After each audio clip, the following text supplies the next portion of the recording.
सद्गमय तमसो मा ज्योतिर्गमय मृत्योर्मा मृदङ्गमय ॐ शान्ति शान्ति शान्तिः. शान्ति मन्त्रं प्रगतान्वितं भगवद्गीதை ध्यान श्लोकम्. ॐ प्रपन्नपारिजाताय स्तोत्रवेत्रैकपाणये ज्ञानमुद्राय कृष्णाय गीतामृतदुहे नमः.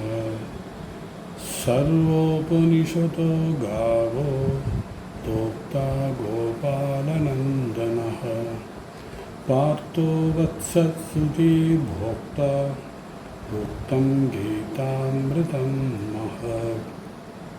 वसुदेवसुतं देवं कंसचाणूरमर्दनं देवकी परमानन्दं कृष्णं वन्दे जगद्गुरुं. मूकं करोति वाचालं पङ्गुं लङ्घयते गिरिं यत्कृपातमहं वन्दे பரமானந்தமாதவம்.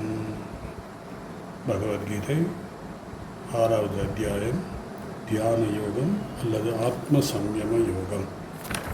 பகவான் 29வது ஸ்லோகத்திலிருந்து 32வது ஸ்லோகம் வரைக்கும் சமதர்சனம், சர்வத்திர பாவம், சர்வத்திர தர்சனம் அப்படிங்கிற ஒரு கான்செப்டை சொல்லிட்டு இருந்தார். அத்வைத தத்துவம், அதாவது ஏகத்துவம் பார்க்கணும் அப்படின்னாரு. ஒவ்வொன்றா சொல்லி வரும்போது கடைசி 32ல் ஆத்மோபம்யேன சர்வத்திர சமம் பசியதி யோ அர்ஜுனா சுகம் வா யதி வா துக்கம் ச யோகி பரமோமதா அப்படின்னு சொன்னார். என்னன்னா, என்னுடைய உடல் மனதை ஒரு அளவுகளாக வைத்து நாம் எல்லாவற்றையும் பார்க்க வேண்டும் இருக்கிறத நம்ம போனதில் சொன்னேன். அதுக்கு தான் ஒரு 2 உதாரணம் மாத்திரம் விட்டுருந்தேன் போனதில். நாமதேவருடைய வாழ்க்கையில் நடந்த ஒரு சம்பவம், சர்வத்திர பாவம் எப்படி பார்த்தார் அவர் அப்படிங்கிறத. அவர் பொதுவாக நம்முடைய சனாதன தர்மத்தில், இந்து தர்மத்தில் காசிக்கு போயிட்டு அந்த தீர்த்தத்தை எடுத்து ராமேஸ்வரத்துக்கு வரணும் அப்படிங்கிற ஒரு சம்பிரதாயம். அதன்படி நாமதேவர், அவருடைய நண்பர்கள், அவருடைய கூட சக பக்தர்கள் எல்லாம் காசியில் விஸ்வநாதரை தரிசனம் பண்ணிவிட்டு அங்கே கங்கையில் தண்ணீர் எடுத்துகிட்டு அங்கேருந்து நடந்து ராமேஸ்வரத்துக்கு வராங்க. இந்த தெரியும், அவர் வாழ்க்கையில் நடந்து வந்ததெல்லாம் தெரியும், ஏற்கனவே நான் சொல்லியிருக்கேன் இது. அப்படி நடந்து வந்துக்கிட்டு இருக்கும்போது, தன்னுடைய அந்த தீர்த்தத்தை எடுத்து வந்துக்கிட்டு இருக்கும்போது, கோவிலுக்கு முன்னாடி ஜஸ்ட்டு ஒரு லெஸ் தென் 1/2 கிலோமீட்டர் இல்லை ஒரு கழுதை அந்த வெயில் தாங்காமல், சம்மர் டயத்தில் வெயில் தாங்காமல் தண்ணி குடிக்க முடியாமல் கிட்டத்தட்ட சாகும் தருவாயில் இருக்குது. அதை நாமதேவரும் பார்க்குறாரு, மற்றவங்களும் பார்க்குறாங்க. ஆனால் மற்றவங்கெல்லாம் அவங்க அந்த தீர்த்தத்தை கொண்டு போய் ராமேஸ்வரத்தில் ராமநாத சுவாமியை அபிஷேகம் பண்ணிட்டால் எனக்கு எல்லா புண்ணியமும் கிடச்சிரும் அப்படின்ற ஒரு இதில் அவங்க வேகமாக போகிறாங்க. ஆனால் நாமதேவர் அந்த கழுதையோட நிலைமையை பார்த்து அங்கேயே நின்றுட்டார். மற்றவங்கெல்லாம் சொல்கிறாங்க, நாமதேவா என்ன நீ செய்கிற, நீ இன்னும் ஒரு கொஞ்சம் தூரம் தான் போனால் அவங்களுடைய இதெல்லாம் புண்ணியமெல்லாம் தீர்ந்துடும். அப்போது நாமதேவர் சொன்னார், இல்லை, இதுதான் என்னுடைய சிவபெருமான். யார்? அந்த கழுதை தான் என் சிவபெருமான். சிவபெருமான் கழுதை ரூபத்தில் இருக்கார் அப்படின்னு சொல்லிட்டு தான் இத்தனை கிலோமீட்டர், இத்தனை மைல் தூக்கிட்டு வந்த அந்த தண்ணீரை, அந்த கங்கை நீரை அந்த கழுதைக்கு கொடுத்தார் அப்படிங்கிற ஒரு சோழம். அதாவது சர்வத்திர பாவத்துக்கு இது ஒரு இன்சிடென்ட். ரெண்டாவது இன்சிடென்ட்டு கோலாத்மா அப்படிங்கிற ஒரு பகவான் ராமகிருஷ்ணனுடைய இல்லற பக்தை, அன்னை சாரதிக்கும் ரொம்ப சேவை செய்தவர். அவருடைய இயற்பெயர் அகோரமணி தேவி. இளம்பில வயதிலே தனக்கு விவரம் தெரியாத, ஆனால் அந்த காலத்துலலாம் சின்ன பொண்ணாக இருக்கும்போதே கல்யாணம் பண்ணி வச்சுருவாங்க, குழந்தை திருமணம். அதன்படி இளம் வயதில் திருமணம் செய்து வைத்து அவள் விதவையானாள். அவள் ஒரு வீட்டில் குடியிருந்தா, அந்த வீட்டு ஓனருடைய பொண்ணும் விதவை. அந்த வீட்டுக்கு பக்கத்தில், அவங்க குடியிருந்த வீட்டு பக்கத்தில் ஒரு கிருஷ்ணர் கோயில் ஒன்று இருந்தது. அந்த கிருஷ்ணர் கோயிலுக்கு பூஜாரியாக நம்முடைய அகோரமணி தேவி, கோலாத்மா அவருடைய தம்பி தான் பூஜை பண்ணிட்டு இருந்தார். ஸோ அந்த வீட்டு சொந்தக்காரியும் அகோரமணி தேவி கோபாலயர்மாவும் முதல் ஒரு முறை பகவான் ராமகிருஷ்ணனை சந்திக்க தட்சிணருக்கு சென்றார்கள். அதாவது எதுக்கு சொல்கிறேன்னா, சர்வத்திர கோபால தர்சனம் அவருக்கு கிடைச்சதுங்கிறதுக்காக சொல்கிறேன். எங்கும் எல்லாம் கோபால தரிசனம் கிடைத்த பிறகு, அதாவது எப்படின்னா தன்னுடைய ஒரு நாளும் விடாமல் ஜபம் செய்து கொண்டு இருப்பார். கோபாலயர்மா கோபால் இஷ்ட தெய்வமாக கொண்டு ஜபம் செய்து கொண்டிருந்தார். அபியாசம் அப்படிங்கிறதுக்காக உங்களுக்கு இங்கேயே சொல்லிடுறார். ஒரு நாளும் தவறாமல் ஜபம் செய்து கொண்டிருந்தார். அவர் ஜபத்திற்கு அடிமையாகி விட்டார். மேலும் அன்னை சாரதையும் சொல்வார், கோபாலயர்மா ஜபசித்தி கொண்டவள் அப்படின்னு அடிக்கடி சொல்வார் அவருடைய பக்தர்களிடம். ஒரு நாள் பகவான் ராமகிருஷ்ணர் கோபாலயர்மா ஜபம் செய்வதை பார்த்துவிட்டு, உனக்கு எல்லாம் கிடைக்க வேண்டியது உயர்ந்த அந்த அனுபூதி கிடைத்து விட்டது, பிறகு நீ ஏன் ஜபம் செய்து கொண்டிருக்கிறாய் என்று கேட்டார். திடீரென்று அந்த கோபாலனே வந்து, அதாவது ராமகிருஷ்ண ரூபத்தில் இருந்த அந்த குருதேவர் கோபாலனுடைய ரூபத்தில் வந்து கோபாலயர்மாவிடம் நீ எல்லாம் அடைந்து விட்டாய் என்று 3 முறை சொன்னது போல அவள் உணர்ந்தாள். அப்போ கோபாலயர்மா சமாதியில் 3 முறை தான் அடைந்து விட்ட விஷயத்தை அவள் உணர்ந்தாள். அதாவது தான் அந்த அந்த அந்த கேட்டு குருதேவர் சொன்னதை அந்த கேட்டுட்டு அவள் முடிவு பண்ணிட்டா. அத்துடன் இந்த ஜபமாலையை கொண்டு கங்கையிலே போய் எரிந்து விட்டார். அதாவது கங்கையில் கொண்டு போய் போட்டாங்க. நான் இனிமேல் அன்னைக்கு ஜபம் பண்ண வேண்டிய அவசியம் இல்லை அப்படிங்கிற மாதிரி. அப்புறம் திடீர்னு அவளுக்கு இன்னொரு எண்ணம் வந்தது. மீண்டும் என்ன பண்ணால், புதுசாக ஒரு ஜபமாலையை வாங்கி அதில் ஜபம் செய்ய ஆரம்பித்தான். அப்போ சொன்னால், இன்று முதல் நான் செய்யும் ஜபம் ஒவ்வொரு கோபாலனுக்கும் அப்படின்னு சொன்னான். என்ன ஒவ்வொரு கோபாலனுக்கும்னா என்ன? தான் பார்க்கின்றவர்கள் எல்லாம் கோபாலர்கள் தான். ஸோ எனக்காக நான் செய்யலை. எப்படி குருதேவர் வந்து ஒரு நாள் காலையில் very early morning around 3 o'clock எல்லாம் எந்திரிச்சு அகோரமணி தேவி, அதாவது கோபாலயர்மா ஜபம் பண்ணுவாங்க அவங்க வீட்டில். அந்த 6 மணி ஒரு 3 மணிக்கு இந்த மாதிரி ஜபம் செய்து கொண்டிருக்கும் போது அந்த அவங்களுடைய ரொட்டீன் அப்படி ஆரம்பமாகிடும். திடீர்னு குருதேவர் ராமகிருஷ்ணன் அங்கே வர்றார். அப்போ கோபாலயர்மாவுக்கு திடீர்னு என்னாச்சு, என்ன அது கதவு பூட்டி இருக்குது, எப்படி இவர் உள்ளே வந்தார் அப்படிங்கிற ஒரு நினச்சிக்கிட்டு இருக்கும்போது டக்குன்னு அந்த உருவம் வந்து கோபாலா மாறிடுச்சு. தன்னுடைய இஷ்ட தெய்வம் கோபாலராக மாறிடுச்சு, கிருஷ்ணராக மாறிடுச்சு. வந்து தன்னுடன் சேர்ந்ததாகவும் அவள் உணர்ந்தாள். ஸோ அப்போது சொல்லிட்டா, சரி என்னுடைய இஷ்ட தெய்வம் பகவான் ராமகிருஷ்ணர் ரூபத்தில் அங்கே தட்சிணேஸ்வரில் இருக்கார் என்பதை அவள் புரிந்து கொண்டார். ஸோ இன்று முதல் நான் செய்யும், அதனால தான் இன்று முதல் நான் செய்கின்ற ஜபம் எல்லா கோபாலருக்கும், இந்த உலகத்தில் உள்ள எல்லா கோபாலருக்கும் சொல்லுவார். இதிலிருந்து பகவான் என்ன சொல்கிறார், ராமகிருஷ்ணன் என்ன சொல்கிறார்னா, கிருஷ்ணர் என்ன சொல்கிறாருன்னா, சாதனை முதலில் தன்னுடைய தெய்வீக தன்மத்தை உணர்ந்து பிறகு அந்த சாதனையை முதிர்ச்சி எல்லாம் இறைவனாக பார்க்க, இறைவன் மயமாக பார்ப்பது தான் அதனுடைய முதிர்ச்சி. இதன் மூலமாக இந்த பிரம்மம், ஜெகத் மற்றும் உலகம் எல்லாம் அந்த தெய்வீகமாக மாறிவிடுகிறது. அப்பொழுது இந்த வேற்றுமை எதுவும் இல்லை, எல்லாம் ஒரே பிரம்மம் தான். இதைத்தான் ஆத்ம உபம் ஏன சர்வத்திர சமம் பஷ்யதியோ அர்ஜுனா சுகம் வா எதிவா துக்கம் அப்படின்னு சொல்லி முடிக்கிறார். இனி பகவான் தான் சொல்ல வேண்டிய எல்லா கருத்தையும் இந்த 32வது ஸ்லோகத்தில் சொல்லி முடிச்சிட்டார். இப்போ அர்ஜுனனுக்கு கேள்வி. ஆனால் இந்த 33, 32, 33 சாரி 33 and 34 ரெண்டும் அர்ஜுனனுடைய கேள்வியாக இருந்தாலும் அந்த கேள்வி நேரடி கேள்வியாக இல்லை. இது எப்படின்னா, 2 ஸ்லோகத்தில் பர்டிகுலராக 34வது ஸ்லோகத்தில் அர்ஜுனன் தன்னுடைய மனதை வர்ணிக்கிறார். என்னுடைய மனம் இப்படி இருக்குது கிருஷ்ணா, இந்த மனம் அமைதியே அடையவில்லை அப்படிங்கிற கருத்தை 2வது ஸ்லோகத்தில், அதாவது 34வது ஸ்லோகத்தை சொல்கிறார். ஸோ இப்போ அர்ஜுனனுடைய கேள்வியை பார்ப்போம். அர்ஜுன உவாச்ச யோயம் யோகத்வயா ப்ரோக்தः சாம்யேன மதுசூதனா ஏதஸ்யாஹம் ந பஷ்யாமி சஞ்சரத்வா ஸ்திதிம் ஸ்திராம்.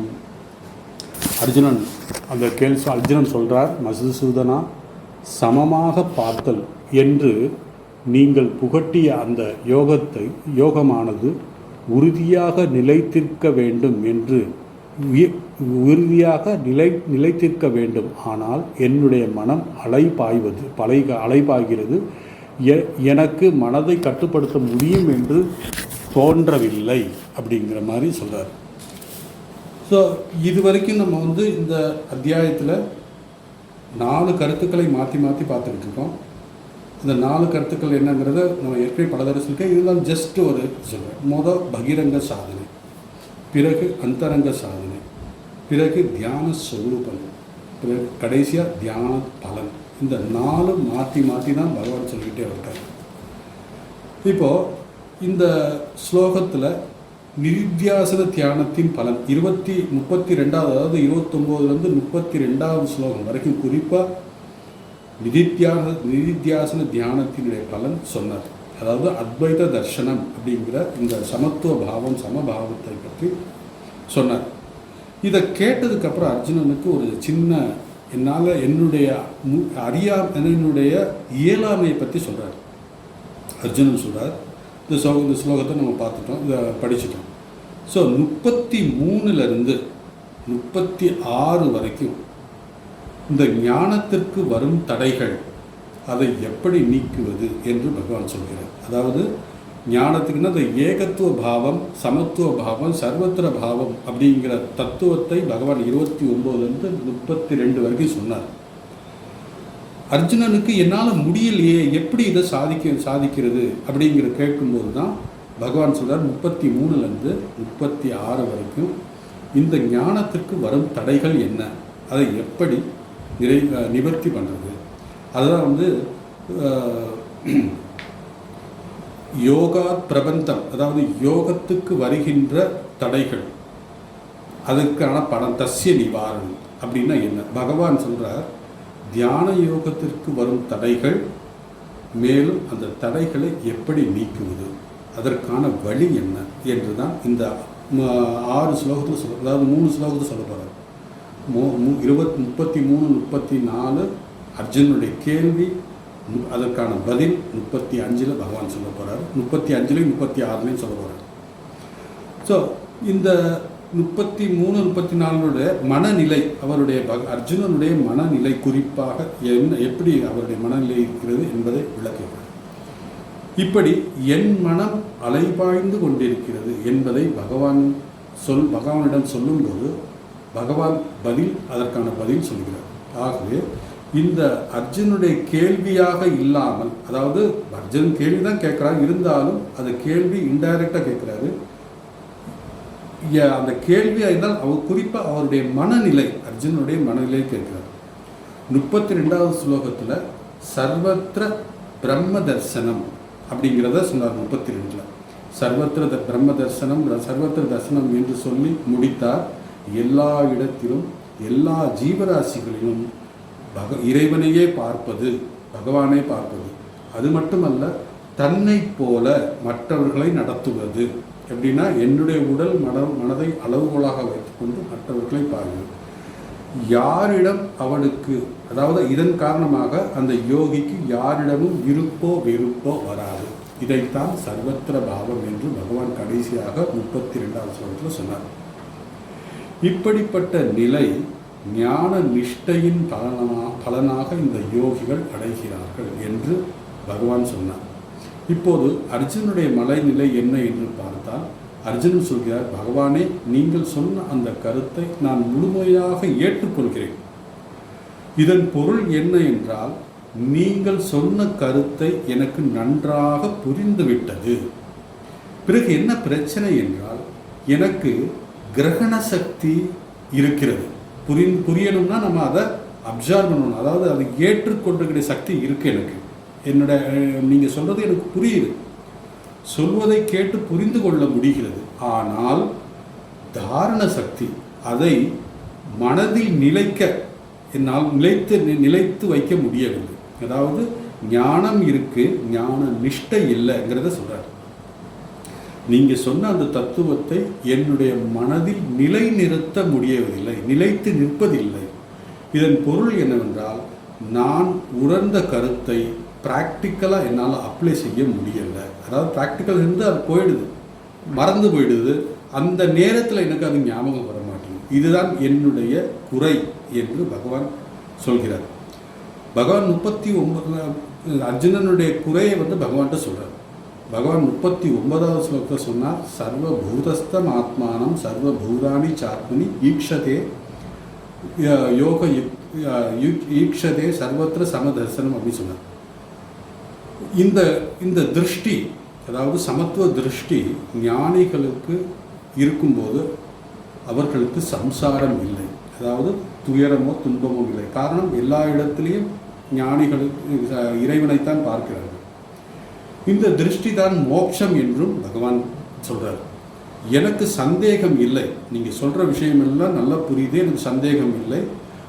சம்சாரம் இல்லாத ஞானிகளுக்கு அதுதான் மோட்சம், அவர்கள் ஆனந்தத்தில் இருக்கிறார்கள் என்பதில் துளி கூட சந்தேகம் இல்லை. ஸோ இதிலிருந்து அர்ஜுனன் பகவானுடைய கருத்தை, தத்துவத்தை தெளிவாக புரிந்து கொண்டான். ஆனால் அது மனதில் நிற்கவில்லை. ஞான நிஷ்டைக்கு அவன் தகுதியாகவில்லை என்பதை அர்ஜுனனே சொல்கிறார். ஸோ அர்ஜுனன் என் மனதில் இந்த உயர்ந்த ஞானம் நிற்கவில்லை என்பதையும் சொல்கிறார். ஏன் மனதில் நிற்கவில்லை என்று பகவான் கேட்பதற்கு முன்பு அர்ஜுனன் சொல்கிறான், என்னுடைய மனதில் விக்ஷேபம் இருக்கிறது கிருஷ்ணா பகவானே என்று சொல்கிறார். அதன் காரணமாக இந்த ஞானம் என்னுடைய மனதில் தொடர்ந்து நிற்கவில்லை, ஞான நிஷ்டை ஆகவில்லை, அதுக்கான தகுதி எனக்கு தெரியவில்லை என்று அர்ஜுனன் தன் மனதை வர்ணிக்கிறார். அதற்குத்தான் பகவான் உன்னுடைய மனதில் உள்ள விக்ஷேபத்தை நீக்க நான் வழி சொல்கிறேன். அப்போது அந்த ஞான நிஷ்டை, அதாவது ஞானம், நான் சொன்ன அந்த தத்துவம் உன் மனதில் நிற்கும். உனக்கு ஞான நிஷ்டை என்ற சக்தி உனக்கு நீ பெறுவாய் எப்படின்னு சொல்லி பகவான் சொல்றார். உதாரணமாக பார்த்தீங்கன்னா, ஒரு வகுப்பில் பல வகையான பல ரகமான மாணவர்கள் இருப்பார்கள். அதில் முதல் வகையான மாணவர்கள் இந்த கிரகண சக்தி, அதாவது ஆசிரியர் சொல்றதை அதாவது அப்சர்வேஷன் சொல்றாங்க, ஏற்றுக்கொள்ள முடியும்.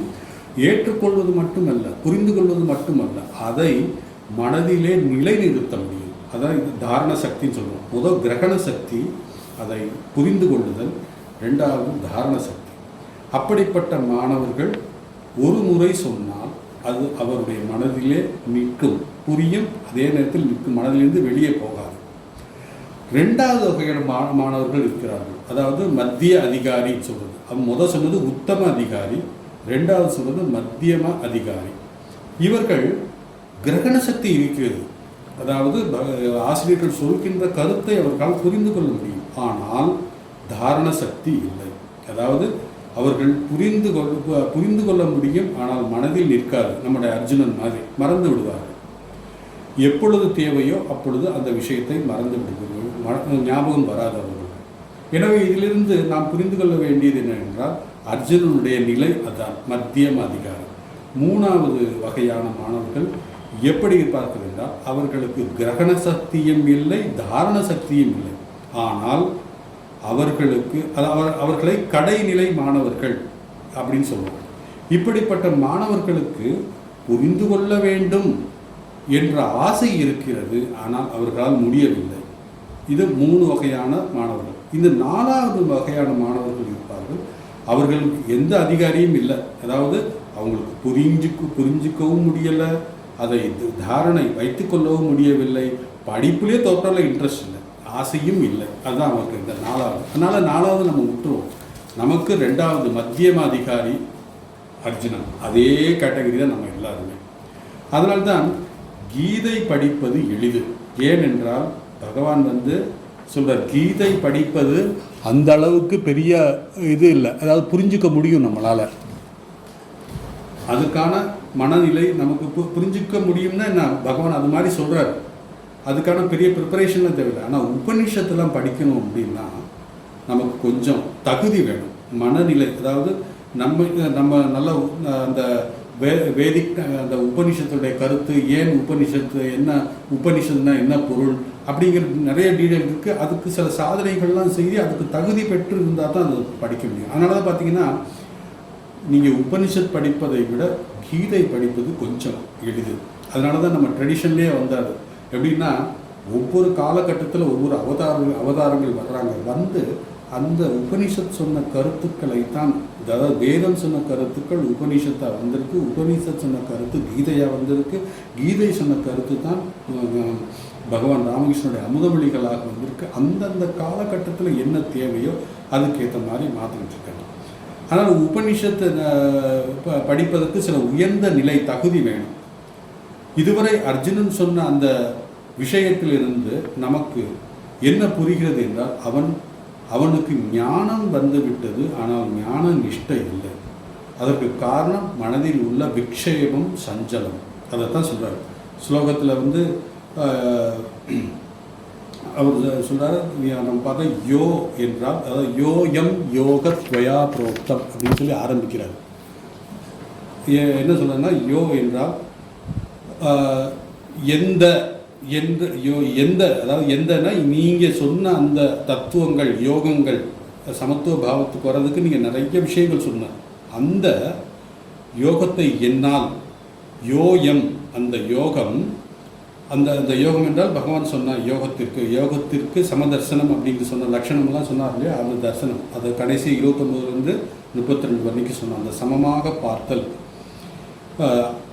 அது நீங்கள் துவயான்னா உங்களால் சொல்லப்பட்டது, யோயம் யோகத்வயா. அப்போது யோயம் நீங்கள் சொன்ன அந்த யோகத்தை, உங்களால் சொல்லப்பட்ட அந்த யோகத்தை சாம்யேன, என்ன சொன்னார், முக்கிய கருத்துக்கள் என்ன சொன்னார், சாம்யேன என்னால் சமத்துவ பாவத்துடன், அதாவது சமத்துவ அனைத்து ஜீவராசிகளையும் சமமாக பார்க்கக்கூடிய அப்படி உயர்ந்த யோகத்தை உங்களால் சொல்லப்பட்டது. அதாவது 29 32 வரைக்கும் சொன்னார். அந்த தத்துவத்தை நான் புரிந்து கொள்ள முடிகிறது என்னால். அதான் அர்ஜுனனுடைய கருத்து சொல்கிறார். அர்ஜுனன் சொல்கிறார், எல்லா ஜீவராசிகளும் சமமாக பார்த்தல் மற்றும் எல்லா அனாத்மாவையும் சமமாக பார்த்தல், பாவித்தல், அப்படிப்பட்ட யோகத்தினுடைய விளக்கம் நீங்கள் எல்லாத்தையும் சொன்னீங்க. பிறகு அர்ஜுனன் பகவானை மதுசூதனா என்று அழைக்கிறார் இந்த ஸ்லோகத்தில். ஏதஸ்யாம் அதை, அதாவது நீங்கள் சொன்ன அதை, அந்த தர்சனத்தை, அதாவது அந்த தத்துவத்தை சமமாக பார்க்கும் அந்த திருஷ்டி அந்த ஞானத்தை, அதாவது அந்த ஞானத்தை அந்த சாமியேன அப்படிங்கிற அந்த தத்துவத்தை, ஞானத்தை, ஸ்திராம், அதான் என்ற ஸ்திதிம் ஸ்திராம் என்னன்னா கடைசி சொல்ல முதல் ஸ்திராம் பார்ப்போம். ஸ்திராம் என்ன சொல்றாருன்னா, உறுதியாக ஸ்திரமாக என்னுடைய மனதில் நிற்கவில்லை. ஸ்திதிம் அப்படின்னா நிற்பது, ஸ்திராம் என்றால் உறுதியாக. இந்த உறுதியாக நிற்பதை பற்றி ந பஷ்யாமின்னா என்னால் அதை உணர்ந்து கொள்ள முடியும், என்னால் அதை அப்படி நடக்குங்கிறத என்னால் முடியலை, என்னால் தெரிஞ்சுக்க முடியலை.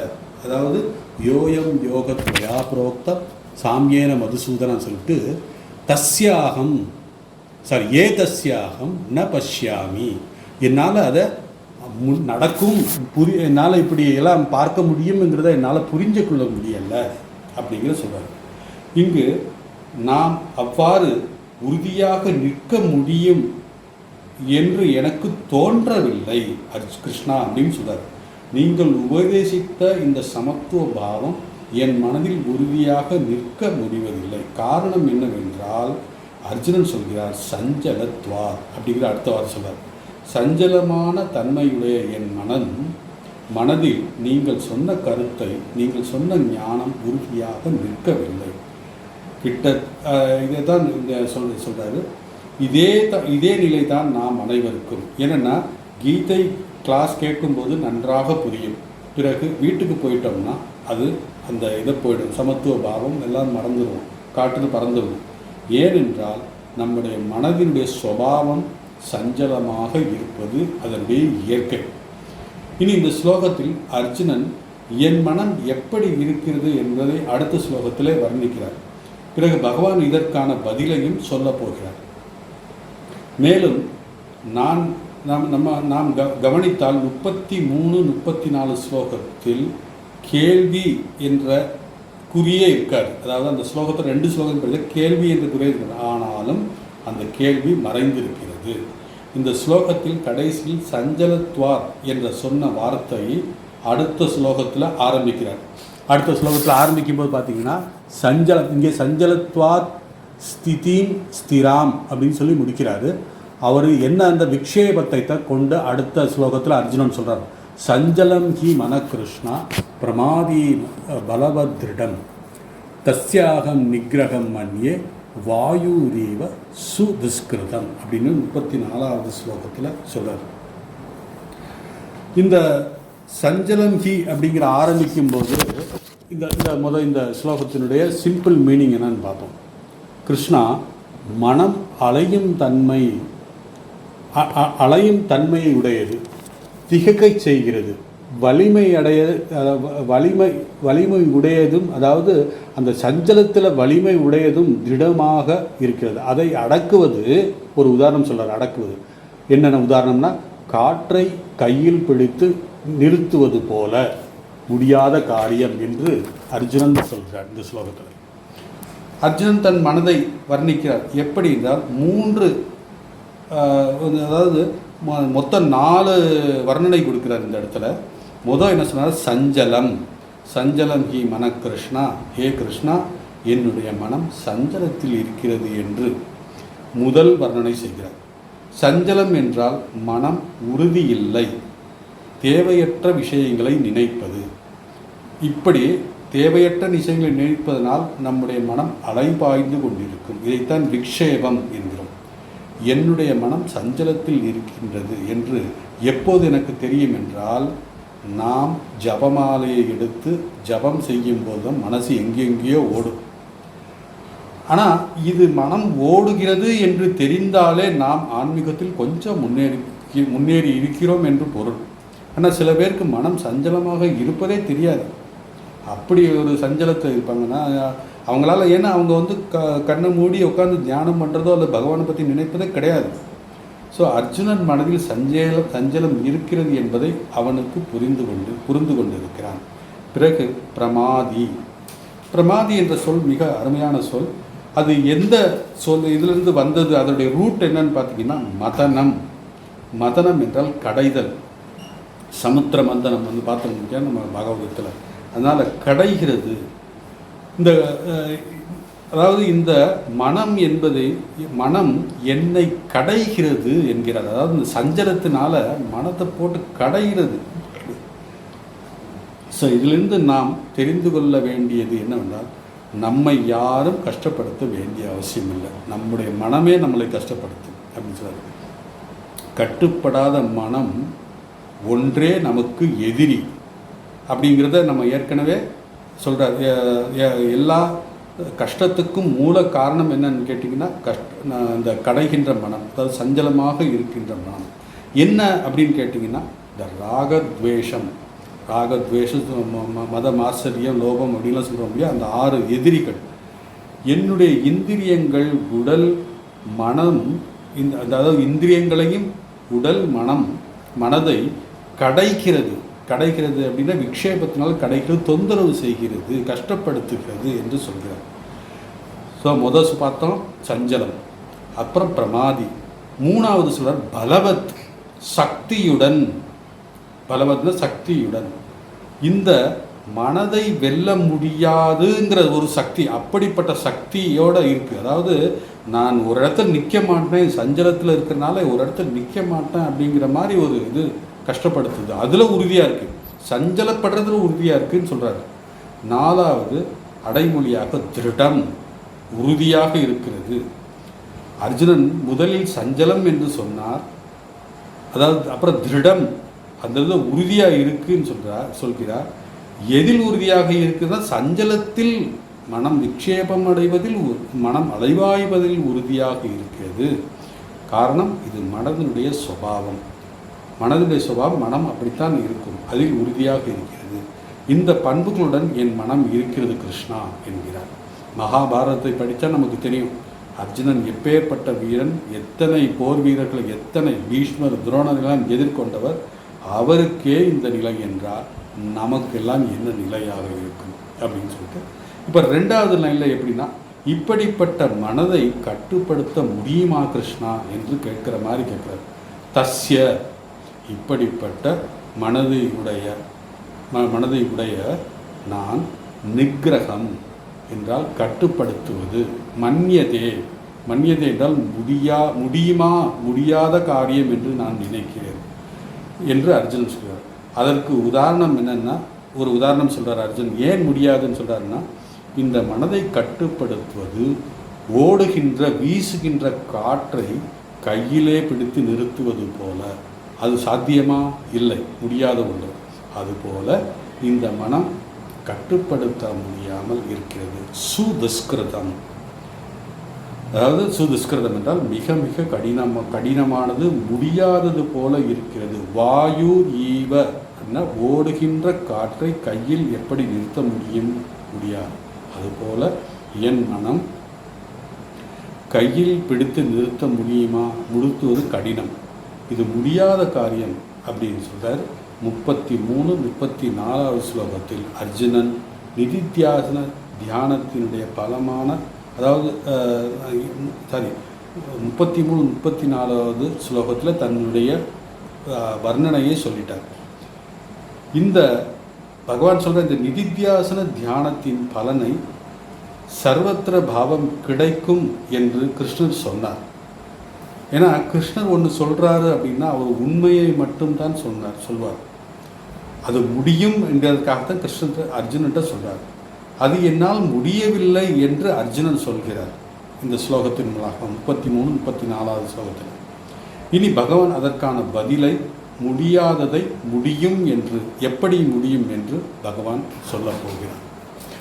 ஸோ இந்த 2 ஸ்லோகத்தில் பகவான் அர்ஜுனன் தன்னுடைய முடியாத மனதை வர்ணித்து அதை சொல்லிட்டார். ஏன் முடியாது என்பதை சொல்லிட்டார். ஆனால் அர்ஜுனனுக்கு ஒரு நம்பிக்கை என்னென்னா, முடியாத காரியம் நிச்சயமாக பகவான் நமக்கு சொல்ல மாட்டார், நிச்சயமாக நம்மால் முடியும். அதனால தான் பகவான் இதை நமக்கு உபதேசம் செய்கிறார் என்ற நம்பிக்கை இருக்கிறது. ஏன்னா அவருடைய நண்பன் அல்லவா, அது மாத்திரமல்ல அவர் பரமாத்மா என்பதை தெரியாமல் இருக்கிறார். அவர் மேலே அவ்வளோ ஒரு நம்பிக்கை இருக்கிறது. அதனால் அர்ஜுனன் சொல்கிறார், நிச்சயமாக நீங்கள் சொன்னால் அது நிச்சயமாக உண்மையாகத்தான் இருக்கும், நீங்கள் எனக்கு பதில் சொல்லுங்கள் அப்படின்னு சொல்லும்போது பகவான் 35வது ஸ்லோகத்தில் ஸ்ரீ பகவானு வாச்ச அசம்சயம் மகாபாஹோ மனோ துர்நிகிரகம் ஜலம் சொல்லிட்டு 2வது லைனில் அபியாசேன து கௌந்தேய வைராகியேன ச கிருஹ்யதேன்னா மனதை கட்டுப்படுத்த முடியும். அசம்சயம் மகாபாவம், இதோடைய சிம்பிள் மீனிங் என்னென்னா, ஸ்ரீ பகவானு வாச்ச, பகவான் சொல்கிறார், மகாபாவோன்னா பெரும் தோளை உடையவன். அப்படின்னா என்ன, நீ பெரிய பலசாலி அப்படின்னு கிருஷ்ணன் அர்ஜுனனை ஒரு புகழ்மது மாதிரி புகழ்ந்து கொஞ்சம் தாக்குறார். என்னென்னா, நீ பெருந்தோளை உடையவன், மகாபாவன பெருந்தோளை உடையவன், நீ நிச்சயமாக பெரிய பெரிய காரியத்தெல்லாம் செய்வார், உன்னுடைய பலம் எனக்கு நல்லா தெரியும். ஆனாலும் அந்த பலத்தை வைத்துக்கொண்டு மனதை கட்டுப்படுத்த முடியாது அர்ஜுனா அப்படின்னு இன்டைரக்டாக சொல்லாது, மனதை கட்டுப்படுத்தாது அலைகின்றது தன்மையை சொல்கிறார். அதாவது இந்த குருவுடைய பாவம் எப்படி இருக்குன்னா, அர்ஜுனன் சொன்ன அந்த அவருடைய வர்ணனை கேள்வியாக எடுத்துக்கொண்டு பகவான் அந்த 2 ஸ்லோகத்தையும் கேட்டதுக்கப்புறம் அதை அர்ஜுனன் சொன்னவாறே கிருஷ்ணர் புரிந்து கொண்டாருங்கிறது தான் ஃபஸ்ட்டு லைனில் சொல்கிறார். ஏன்னா எப்போவுமே சிஷ்யன் நம்ம மேலே நம்பிக்கை வரணும் அப்படிங்கிறதுக்காக குரு எப்படி எடுப்பார்னா, அவர் சொல்கின்ற அந்த ஸ்டேட்மெண்ட்டை திருப்பி சொல்வார். நீ சொன்ன அந்த 33-34 ஸ்லோகத்தில் எவ்வளவு கஷ்டம் என்பதை நான் புரிந்து கொண்டேன். அதாவது அவருடைய மனநிலையை, சிஷ்யனுடைய மனநிலையை கிருஷ்ணர் புரிந்து கொண்டார், அர்ஜுனுடைய மனதை கிருஷ்ணர் புரிந்து கொண்டார். எப்படி புரிந்து கொண்டார்? அசம்சயம், சந்தேகமே இல்லை அர்ஜுனா, மனோ துர்நிகிரகம் சலம், மனதை கட்டுப்படுத்துவது மிக மிக கடினமானது என்பதை நான் உன்னுடைய 34வது ஸ்லோகத்திலிருந்து புரிந்து கொண்டேன். ஆனாலும் அது முடியும் அப்படிங்கிறத சொல்லப்படுறாரு. இந்த ஸ்லோகத்தில் பகவான் என்ன பகவான் சொல்லிட்டாரு, அபியாசம் வைராக்கியம், இது 2 ஸ்லோகம். இந்த ஸ்லோகத்தின் பதில் சொல்கிறார், அதாவது 35வது ஸ்லோகத்தில் பதில் சொல்கிறார். முதல் வரியிலே என்ன சொல்கிறார் என்றால் என்பதை பார்ப்போம். அதை பார்ப்பதற்கு 2வது வரியிலே அர்ஜுனன் கேள்விக்கான சரியான பதிலை சொல்கிறார். ஆக முதல் வரியில் அர்ஜுனன் எப்படி முடித்தான் என்றால், என் மனம் கட்டுப்படுத்த முடியவில்லை, காரணம் அது விக்ஷேபமாக இருக்கிறது என்றார். அதற்கு என்ன வழி என்பதை பகவான் இந்த 35வது ஸ்லோகத்தில் 2வது லைனில் சொல்கிறார். ஆகவே முதல் வரியில் அர்ஜுனனுடைய மனதின் பலவீனத்தை சொன்னார். அந்த விஷயத்தை பகவான் புரிந்து கொண்டார் என்று சொல்கிறார். இது பொதுவாக குரு செய்ய வேண்டிய காரியம். இதுதான் சிஷ்யனுக்கு ஆறுதல் அளிக்கும். ஏன்னா குரு என்னுடைய கேள்வியை புரிந்து கொண்டார், அதற்கான பதில் சொல்வார். ஸோ முதல் நிபந்தனை தான் என்னென்னா, ஒருவன் வந்து நம்மிடம் ஏதாவது கேள்வி கேட்டார்னா முதலில் பதில் சொல்லாமல் உன்னுடைய சந்தேகத்தை எனக்கு புரிந்தது என்பதை நம்ம எக்ஸ்பிரஸ் பண்ணணும். அப்போ தான் கரெக்டாக இருக்கும். அப்போ தான் வந்து நம்ம அந்த பதில் அவர் வந்து கேட்பார். ஸோ சிஷ்யன் வந்து உணர்ந்ததுக்கப்புறம் நம்ம மேலே நம்பிக்கையும் வரும், அந்த குரு மேலே நம்பிக்கை வரும். பிறகுதான் அதற்கான பதிலை சொல்ல வேண்டும். இது நிபந்தனை. இப்படி செய்யாமல் அவன் ஒரு கேள்வி கேட்க, அந்த கேள்வியை நான் சரியாக கேட்டேனா இல்லையான்னு தெரியாமல் 1.5 மணி நேரம் நான் பதிலை சொன்னேன்னு வச்சுங்களேன், எல்லாத்தையும் கேட்டுட்டு கடைசி நான் இப்படி இந்த கேள்வி கேட்கல, வேற கேட்டேன் நான் அப்படிங்கிறது சொல்லிடலாம். அதனால் அர்ஜுனன் கேட்ட கேள்வி, சிஷ்யன் கேட்ட கேள்விக்கு சரியாக நான் புரிந்து கொண்டேன்னு சொல்லி கிருஷ்ணர் சொன்னதுக்கப்புறம் அதற்கான பதில். அப்போது நமக்கு நம்ம இது தெரியாமல் செஞ்சோம்னா 1.5 மணி நேரம் நான் கொடுத்த லெக்சரே வேஸ்ட் ஆகி போயிடும். அதனால் அர்ஜுனன் சொன்னதை நான் புரிந்து கொண்டேன் என்று பகவான் சொல்கிறார். இந்த இடத்துல அர்ஜுனனும் சொல்கிறார், உன்னுடைய மனநிலை எனக்கு நன்கு புரிந்தது என்பதை அர்ஜுனன் புரிய வைக்கிறார். பிறகு 2வது இது என்னென்னா, அர்ஜுனன் என்ன நினைக்கிறான், அர்ஜுனனுக்கு ஒரு சந்தேகம் என்னவென்றால், என்னுடைய மனம்தான் இந்த மாதிரி விக்ஷேபத்தில் இருக்கிறதா அல்லது எல்லோருடைய மனமும் இந்த விக்ஷேபமாக இருக்கிறதா என்ற ஒரு சந்தேகம் இருக்குது. ஏன்னு கேட்டிங்கன்னா, இப்போ என் மனம் மட்டும்தான் இப்படி இருக்குது அப்படின்னா அந்த பதில் எனக்கு மட்டும்தான் சொல்லணும். ஏன்னா மற்றவங்களுக்கு சொல்கின்ற ஜென்ரல்லாம் சொன்னால் அவங்களுக்கு வேணால் அதுக்கு ஓகே, எனக்கு அது சரியில்லை அப்படிங்கிறத சொல்கிறார். அப்போ பகவான் என்ன சொல்லி ஆகணும், அப்பா நீ உனக்கு எப்படி விக்ஷேபமாக இருக்கிறதோ எல்லோருக்கும் அந்த விக்ஷேபம் இருக்கத்தான் செய்கிறது. காரணம் இது மனதினுடைய இயற்கை, மனதினுடைய சுபாவம் அப்படிங்கிறத சொல்கிறார். ஏன்னா சுவாமி விவேகானந்தர் வாழ்க்கையில் ஒரு விஷயம் நடக்குது. அவர் சிறு வயதிலேயே தூங்க போகும்போது அவருடைய வாழ்க்கை வரலாறு பார்த்திங்கன்னா புரியும். தூங்க போகும்போது இரவு தூங்க போகும்போது என்ன ஆகுனா, அவருடைய நெத்தியின் மதியில், அதாவது புருவத்தின் நடுவில் ஒரு சின்ன ஒளி வருமா. அப்படியே அந்த ஒளி பெருசாகி கம்ப்ளீட் அந்த ரூம், அந்த உலகத்தை பூராமல் அந்த ஒளியால் முடிஞ்சிடும். அப்படி தூங்கிடுவார். இந்த விஷயம் அவர் என்ன பகவான் சுவாமி விவேகானந்தர் என்ன நினைக்கிறாரு, எனக்கு மட்டும்தான் இப்படி வருது போல் இருக்கு, எல்லாருக்கும் தூங்குறதுக்கு முன்னாடி இப்படி தான் வரும் போல் இருக்கு அப்படிங்கிற நினச்சிட்டு இருந்தார். ஆனால் அது எப்போ அவருக்கு தெளிவாச்சுன்னா, பகவான் ராமகிருஷ்ணனை சந்திக்க போன போது பகவான் கேட்குறார், பகவான் ராமகிருஷ்ணன் கேட்குறார், உனக்கு இந்த மாதிரி ஒரு ஒளி வருதா அப்படின்னு கேட்குறாரு. ஆமாம் அப்படின்னு அவர் சொன்னார். அப்போ தான் சொன்னால், இது நீ ஈஸ்வர கோடி அப்படிங்கிற விஷயம்லாம் நிறைய இருக்குது. ஸோ இது உனக்கு மட்டும்தான் வருது அப்படின்னா, அந்த மாதிரி அர்ஜுனன் கேட்குறாரு, இந்த விக்ஷேபம் எனக்கு மட்டும்தானா அப்படின்னா, கிடையாது, இந்த மனதினுடைய இயற்கை அப்படிங்கிற இருக்குது. இது எல்லோருக்கும் இருக்கின்ற ஒரு பிரச்சனை, எல்லோருடைய மனதிலும் விக்ஷேபம் இருக்கிறது என்பதை உணர்த்துகிறார். உன்னுடைய இந்த பிரச்சனை பொதுவானது என்பதை உறுதி செய்கிறார். எல்லாம் மன ரீதியாக அவருக்கு ஆறுதல் அளிக்கிறது. ஏதாவது அந்த சிஷ்யனுக்கு ஆறுதல் அளிக்கணும். எப்படி மன ரீதியாக ஆறுதல் அளிக்கணும், பிறகு பதிலை தத்துவ ரீதியாக சொல்லணும். மனோ ரீதியாக அவருக்கு ஆறுதல் கொடுத்து விட்டு தான் தத்துவ ரீதியாக சொல்லணும். இதுதான் ட்ரீட்மெண்ட்டு, இதுதான் உண்மை. ஏன்னா இங்கே அது 3 வழிகள் சொல்ல போகிறார். என்னென்னா ஏன் உனக்கு இந்த மாதிரி ஆகிறது அப்படிங்கிறத அதற்கான இதை சொல்கிறார். பகவான் சொல்கிறார், எடுத்த உடனே அர்ஜுனனுக்கு தத்துவத்தை சொல்ல ஒரே பிரம்மம் அப்படிங்கிறதெல்லாம் சொன்னால் அவனுக்கு புரியாது.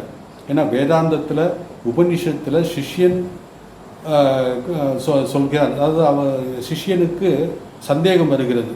ஏன்னா பொதுவாக சொல்கிற சந்தேகம் என்னென்னா கயிறு பாம்பு அதை தான் சொல்லுவாங்க. அப்போ அந்த கயிறு பாம்பு அப்படிங்கும்போது கயரை அந்த மந்தமான வெளிச்சத்தில், அதாவது இருட்டில் கயரை பாம்பாக சிஷ்யன் பார்த்தான். இதுதான் அவனுக்கு இருக்கின்ற அந்த சந்தேகம். அந்த சந்தேகத்தை குருநாதர் எப்படி விளக்குவார் என்பதை எப்படி விளக்குவார் அப்படின்னா, அந்த சிஷ்யனுக்கு ஆறுதல் கொடுக்க வேண்டும். ஆறுதலாக என்ன சொல்லணும்? அப்பா, நீ பார்த்தது பாம்பு தான் அப்படின்னு சொன்னால் தான் அவன் இது பண்ணுவான். எடுத்த உடனே அதெல்லாம் நீ உனக்கு சரியாக இருந்து பார்க்கல, நீ கயிறைத்தான் அப்படி பார்த்துருக்க அப்படின்னு சொல்லுவான். ஆனால் இந்த குரு எப்படி சொல்கிறாருன்னா, ஆமாம் அது பாம்பு தான், ஆனால் நீ நினைப்பது போல அது விஷப்பாம்பு இல்லை, அது தண்ணீர் பாம்பு, சாரை பாம்பு அப்படின்னு சொல்லும்போது என்ன ஆகும் அந்த சிஷ்யனுக்கு? குரு சொல்கிறது சரி, அப்போ நம்ப தோணும். ஓ அப்படியா, ஓ அது விஷப்பாம்பு இல்லையா? அப்போ என்னாச்சு, அவனுக்கு ஒரு நம்பிக்கை, ஒரு பயம் போயிடும். அதுக்கப்புறம் அவன் சிஷ்யனுக்கு சொல்லணும், இது நீ பார்த்தது மந்த வெளிச்சத்தில், அதாவது வெளிச்சம் சரியாக இல்லாதனால அந்த இடத்துல அது கயிறு அப்படி இருந்தது, நீ பாம்பாக பார்த்தன்னு 2வது ஸ்டெப் சொல்லும்போது தான் அந்த தத்துவ ரீதியாக அதை விளக்கும் பொழுது அவனுக்கு புரிதல் நன்றாக புரியும். நீ பார்த்தது பாம்பு, விஷப்பாம்பு இல்லை அப்படிங்கலாம் நம்ம சொல்லும்போது முதலில் அந்த சிஷ்யனுக்கு உள்ள பிரச்சனையை நம்ம எடுத்துக்கொண்டா தான் அவன் நம்ம மேலே நம்பிக்கை அவனுக்கு வரும். அதனால தான் இதுதான் குரு சிஷ்ய சம்மாதனையில் இப்படி தான் சொல்லுவாங்க. அவனுக்கு அந்த முதலில் அந்த தீர்வு அவனுக்கு கிடைக்கும். 2வது இப்போ பகவானும் அதே மாதிரி தான் சொல்கிறாரு. ஏன்னா அசம்சயம் மகாபாவம்னு தான் ஆரம்பித்தார். ஏன்னா அதே மாதிரி தான் சிஷ்யனுக்கு அந்த ட்ரீட்மெண்ட் கொடுக்குறாரு. செகண்ட் ரைடில் தான் பகவான் சொல்கிறாரு, அந்த ஸ்லோகத்துடைய இது சொல்கிறாரு, அது எந்த உனக்கு என்ன வழிங்கிறத 2 வழிகள் சொல்கிறார். அதனால் இந்த பெருந்தொலை உடையவனே அர்ஜுனா, அசம்சயம் சந்தேகமே இல்லை, நீ சொல்கிறது சரிதான். இந்த சிஷ்யன் கயிறை பார்த்து பாம்புன்னு சொன்ன மாதிரி, பாம்பு நீ சொன்னது பாம்பு தான், ஆனால் அந்த பாம்பு விஷப்பாம்பு இல்லை அப்படிங்கிற மாதிரி ஆரம்பித்து கடைசி நீ பார்த்தது பாம்பே இல்லை, அது கயிறு அப்படின்னு சொல்கிற மாதிரி அர்ஜுனனுக்கு இங்கே சந்தேகமே இல்லை அர்ஜுனா, நீ சொல்வது சரிதான், மனதை அடக்குவது கடினம்தான். அதாவது அர்ஜுனனுக்கு நிகிரகம் என்றால், அர்ஜுனன் சொல்ல நிகிரகம் என்றால் பகவான் துர்நிகிரகம் என்று இன்னும் சொல்கிறார். அர்ஜுனன் என்ன சொல்கிறார், இதை கட்டுப்படுத்துவது நிகிரகம் கஷ்டம் அப்படின்னு சொன்னார். ஆனால் பகவான் என்ன சொல்றாரு, அதாவது துர்நிகிரகம் அப்படிங்கிறார். துர்நிகிரகம்னா மிக மிக கடினம். நீ என்ன கடினம் சொல்றது? பகவான் சொல்றார் மிக மிக கடினம் தான் அப்படிங்கிறத சொல்றார். அப்புறம் சலம் என்றால் மனம் ஓடிக்கொண்டிருக்கும், விக்ஷேபம், சஞ்சலத்தான் சலம் அப்படின்னு கொண்டது, அதை கொண்டது. ஸோ இது இப்படி சொல்லும்போது அர்ஜுனனுக்கு ஒரு திருப்தி வந்துருச்சு. பகவான் என்னை நன்கு புரிந்து கொண்டிருக்கிறார் அப்படிங்கிறது சொல்றார் என்பதை உணர்கிறார். 2வது லைனில் அதை எப்படி கட்டுப்படுத்துவது, அதாவது கடினமாக இருந்தாலும் அதை கட்டுப்படுத்த முடியும் என்பதை பகவான் 2வது லைனில் சொல்கிறார். எப்படி கட்டுப்படுத்துவது அப்படிங்கிறத முதலில் நாம் ஒவ்வொருவரும் இந்த மனதை அடக்குவது கடினம் என்பதை ஏற்றுக்கொள்ள வேண்டும். ஏனென்றால் மனோரீதியாக மனோ தத்துவ நிபுணர்கள் என்ன சொல்கிறாருன்னா, ஒரு விஷயத்தை நாம் கடினம் என்று முதலிலே மனதில் நினைத்து கொண்டால் அதற்கான ப்ரிப்பரேஷன், அதற்கான தயாராக நம்ம இருப்போம். எப்படியெல்லாம் தடைகள் வரும், அந்த தடைகளை எப்படியெல்லாம் மீட்பணும் அப்படிங்கிற ஒரு ப்ரிப்பரேஷன் நமக்கு வரும். ரொம்ப ஈஸி அப்படின்னு நம்ம நினச்சிட்டு போனோம்னா அது மிகவும் கடினமாகும். அதாவது இது என்னென்னா நெகட்டிவாக சொல்கிறாரே அப்படின்னு நினைக்க வேண்டாம். மனோதத்துவ நிபுணர் என்ன சொல்கிறாங்கன்னா, எது கடினம் அப்படின்னு நம்ம மனதில் நினச்சிட்டு அதுக்கான ப்ரிப்பரேஷன் போனோமோ அது நமக்கு சுலபமாகும். எது சுலபம் அப்படின்ட்டு நம்ம கேர்லெஸ்ஸாக இருந்தோம்னா அது மிக கடினமாகும் அப்படிங்கிறத அவங்களுடைய சொல்கிறார். ஸோ சுலபம் என்று அணுகினால் அது கடினம், கடினம் என்று அணுகினால் அது சுலபமாகிவிடும் என்று இந்த மனத்தத்துவ நிபுணர்கள் சொல்கிறார்கள். இதன் பொருள்னா இது கடினம் என்று நினைக்கும் போது இதற்கான பல வகையான தடைகள் எல்லாம் வரலாம். அதை நாம் ஃபேஸ் பண்ணணும். அதை நமக்கு மிகுந்த முயற்சி தேவை, பொறுமையும் தேவை என்ற மன ப்ரிப்பரேஷன், மன தயாராக நம்ம இருப்போம். மேலும் மனதை கட்டுப்படுத்துவது ஏன் கடினம் என்பதையும் நாம் புரிந்து கொள்ள வேண்டும். மனதை கட்டுப்படுத்துவது ஏன் கடினம் என்றால் முதலாவதாக அது சூக்ஷ்மமானது. சூக்ஷ்மமானதுன்னா கண்ணுக்கு தெரியாதது. கிட்டத்தட்ட 4 காரணங்கள் சொல்கிறார் பகவான். இந்த காரணங்களினால் நம்முடைய மனம் கட்டுப்படுத்துவது மிக கடினம் என்பது. ஸோ முதலாவதாக இது சூக்ஷ்மமானது. ஸ்தூலமான இந்த உடலை நாம் பயிற்சி செய்து கட்டுப்படுத்தலாம். ஆனால் கண்ணுக்கு தெரியாத வஸ்துவை எப்படி நாம் கட்டுப்படுத்துவது? ஏன்னா ஒரு பொருள் சூக்ஷ்மமாக, அதாவது நுண்ணியதாக மாற அதாவது சூக்ஷ்மமாக மாற அதனுடைய வலிமை அதிகமாக இருக்கும், சக்தி அதிகமாக இருக்கும் என்று நமக்கு தெரியும். நம்ம என்ன ஒன்றும் இல்லை, உதாரணம் நம்ம சொல்லுவோம். மேலும் இந்த மனதை மற்றவர்களுடைய உதவியினால் நாம் கட்டுப்படுத்த முடியாது.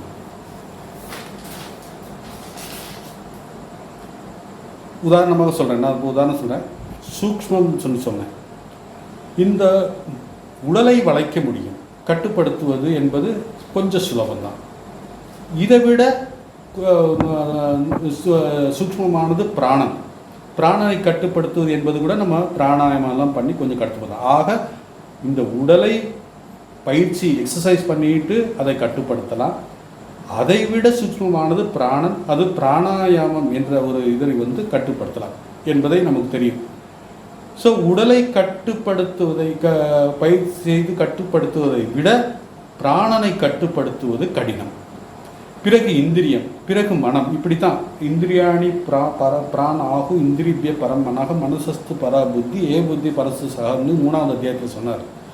ஸோ மனதை உடலை விட நுட்பமானது இந்த இந்திரியங்கள், இந்திரியங்களை விட நுட்பமானது இந்த மனம், மனதை விட நுட்பமானது புத்தி அப்படின்னு சொல்லிட்டு வந்தார்.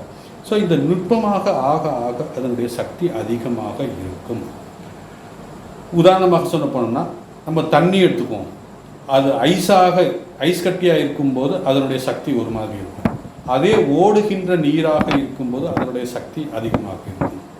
அதே இதை ஆவியாக மாறிடுச்சுன்னா, சூக்ஷ்மமாக ஆயிடுச்சுன்னா அதனுடைய சக்தி இன்னும் அதிகமாக இருக்கும். அந்த சக்தியை கொண்டு நம்ம என்ன பண்ணுறோம், ட்ரெயினே மூவ் பண்ணுறோம், ட்ரெயின் போகுது. அவ்வளோ சூக்ஷ்மத்துக்கு சக்தி அதிகம்.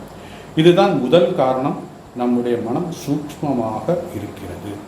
2வது காரணம், மனம் சஞ்சலம் அடைகிறது. அதாவது மனம் சஞ்சலம் என்பது அதனுடைய இயற்கை, அதனுடைய சுபாவம். அதனால்தான் இதில் கடோபனிஷத்தில் பராஞ்சிகாணி வெதின ஸ்வயம்பு அப்படின்னு சொல்கிறார். நம்முடைய மனம் வெளிநோக்கோடு பகவான் படைத்திருக்கிறார். இது என்ன சொல்கிறது, மேனுஃபேக்சரிங் டிஃபெக்ட், நமக்கு தப்பு கிடையாது. இதோடைய இயற்கையே அப்படி தான். எந்த விதமும் சொல்ல, நம்முடைய இந்திரியங்கள் மனம் வெளிநோக்கி இருக்கிறது என்பது, வெளிநோக்கி இருப்பதாக பகவானே படைத்திருக்கிறார். இதில் நம்ம செய்கிறதுக்கு ஒன்றும் இல்லை.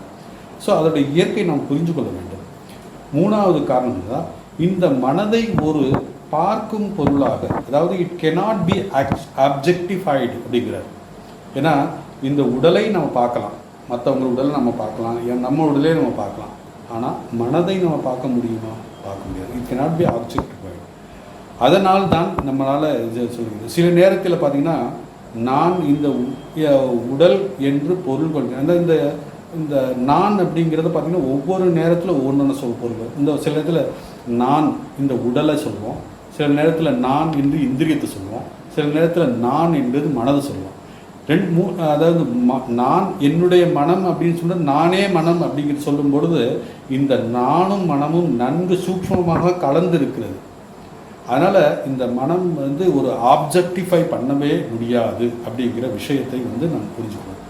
4வது காரணம் என்ன, இந்த சுபாவம் என்னென்னா, இந்த மனதை நம்ம அதிக காலம் தன்னுடைய சுபாவத்தில் விட்டுட்டோம். பல ஜென்மாந்தரமாக நம்முடைய புல்லாய் கூடாய் எத்தனையோ ஜென்மம் எடுத்து நம்ம வந்திருக்கோம். அப்படி பல ஜென்ம காலம் அதை விட்டுட்டனால அந்த மனம் அவ்வளவு எளிதாக நம்மளால் பிடிக்க முடியாது. அதை பிடிக்கணும்னா நம்ம ரொம்ப பயிற்சி செய்யணும். ஸோ இந்த 4 காரணத்தை நாம் நன்கு புரிந்த வேண்டும். முதலாவதாக இது சூக்ஷ்மமானது. ரெண்டாவது இது ஒரு இதனுடைய ரெண்டாவது காரணம் பகவான் என்ன சொல்கிறாரு, முதல் காரணம் இது சூக்ஷ்மத்துவம். ரெண்டாவது காரணம் இது ஒரு ஆப்ஜெக்டிஃபை பண்ண முடியாது. மூணாவது காரணம் இது பல காலம் நம்ம அதனுடைய போக்கிலே விட்டுட்டோம். மூணாவது அது சூக்ஷ்மமானது. இது இப்படி 4 காரணங்கள் பகவான் சொல்கிறார். இந்த 4 காரணத்தினால் நாம் அதை எளிதிலே அடக்குவது கடினம்தான் அப்படிங்கிற விஷயத்தை சொல்கிறாரு. பொதுவாக நம்ம பார்க்குறோம், குழந்தைங்களே பார்க்குறோம். உதாரணமாக சொல்கிறேன், நான் குழந்தைகளை அதனுடைய சுபாவத்தில் விட்டுட்டோம்னா அவர்களை கட்டுப்படுத்துவது மிக கடினம். இப்படி தான் இப்போது நிறைய பேரண்ட்ஸு போத் எம்ப்ளாயியாக இருப்பாங்க. அப்போ என்ன ஆகும், குழந்தைய பார்க்குறதுக்கு நேரம் இருக்காது. ஏன்னா அந்த குழந்தைகளுக்கு முதலாவது ரோல் மாடல் யார் அப்படின்னா அம்மா அப்பா தான். ஸோ அவங்களே நேரம் குழந்தையோட ஸ்பெண்ட் பண்ண முடியாமல் இருந்தால் அதோட போக்கில் தான் போகும். ஸோ அப்படிப்பட்ட குழந்தைகளை கட்டுப்படுத்துவது மிக கடினம். அதனால தான் தன் போக்கில் விட்டுட்டார். இந்த மனதை கட்டுப்படுத்துவதற்கு பகவான் 2 வழிகள் சொல்கிறார். மேலும் அதற்கு முன் நாம் எந்த பாவனையில் அதை பயிற்சி செய்ய வேண்டும் என்பதை பகவான் விளக்குகிறார். அதனால் 2 பாவனை பகவான் சொல்கிறார். அந்த பாவனைக்கு அப்புறம் 2 வழிகள் சொல்கிறார். இது என்னங்கிறத இது ஈஸி தான், நம்ம ஒன்றும் அதிகமாக இது பண்ண வேண்டியது இல்லை. அதனால் அதை நான் அடுத்த வகுப்பில் சொல்கிறேன். ஏன்னா எனக்கு ஒரு சில அர்ஜென்ட்டு வேலை இருக்கிறதுனால நான் இன்றைக்கி இதோட முடிச்சுக்கிறேன். அடுத்த வகுப்பில் நான் இதை இன்னும் தெளிவாக உதாரணத்தோடு நாம் இதை பார்ப்போம். இந்த 2 பாவனை என்ன, 2 பகவான் சொல்கின்ற 2 முக்கியமான வழிகள் என்ன என்பதை அடுத்த வகுப்பில் பார்ப்போம். ஓம் வசுதேவசுதம் தேவம் கம்சசானூரமர்த்தனம் தேவகி பரமானந்தம் கிருஷ்ணம் வந்தே ஜகத்குரும்.